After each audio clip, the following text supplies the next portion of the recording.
கவலை இன்றைய நாளிலும்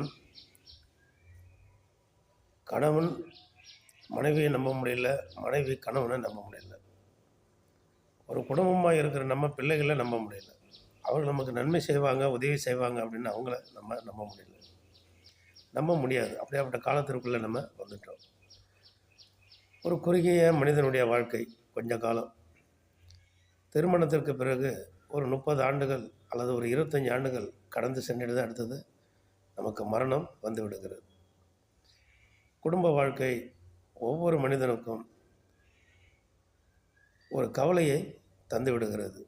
திருமணத்திற்கு பிறகு பிள்ளைகள் பிறந்து அவர்களை படிக்க வைத்து, அவர்களை வளர வைத்து, அவர்களை வாழ வைக்க, அவர்களுக்கு தேவையானதை செய்து கொடுக்க, தனிப்பட்ட வாழ்க்கையில் பணம், கடன், இப்படியாப்பட்ட பிரச்சனைகளுக்குள்ளே சிக்கி நிம்மதியை இழந்து, சந்தோஷத்தை இழந்து, சமாதானத்தை இழந்து, துக்கத்தோடு அலைந்து கொண்டிருக்கிற தனி மனிதர்கள், குடும்பங்கள், இப்படி எண்ணிலடங்காத குடும்பங்கள் இருக்கிறது.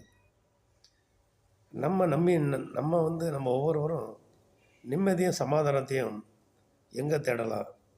நம்ம ஆண்டவர்கிட்ட மட்டும்தான் கிடைக்கும். குடும்பத்தில் வேறு யார்கிட்டையும் கிடைக்காது, நண்பர்கிட்ட கிடைக்காது, உறவினர்களிடத்தில் கிடைக்காது, உற்றார்கிட்ட கிடைக்காது, ஊரார்கிட்ட கிடைக்காது, நம்ம பிள்ளைகள்கிட்ட கிடைக்காது, நம்ம மனைவிடத்தில் கிடைக்காது. சமாதானம், சந்தோஷம், இவைகளை நம் கர்த்தரிடத்திலே பெற்றுக்கொள்ள ஒரே வழி அனுதின ஆண்டவரோடு கூட பேசுகிறது, அவரோடு கூட பழகுகிறது மட்டும்தான். ஆனபடினாலும் நம்ம கவலைகள் எல்லாம் ஏசப்பா கிட்ட வச்சுருவோம், ஜெபம் பண்ணுவோம். ஜெபம் பண்ணுகிற நேரங்களில் அநேக நேரங்களில் நமக்கு ஜெபம் பண்ண முடியாத ஒரு சோர்வுகளும், ஒரு சூழ்நிலைகளும், ஒரு பலவீனங்களும் நமக்கு வருகிறது. அவைகளையும் நம்ம புறந்தள்ளி முன்னேறி செல்ல ஆண்டவர் தான் நமக்கு உதவியும் செய்கிறார். கொஞ்ச கால வாழ்க்கை அது நிழலைப் போல கடந்து போகிறது.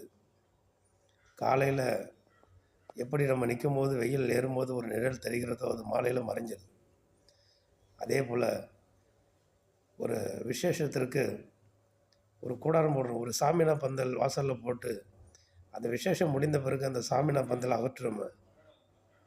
அதே போல் தான் மனிதனுடைய வாழ்வாய் இருக்கிறது. இந்த பூமியினுடைய வாழ்வு அவ்வளோதான், ஒரு கூடாரம் போட்டு கலைப்பது போல்.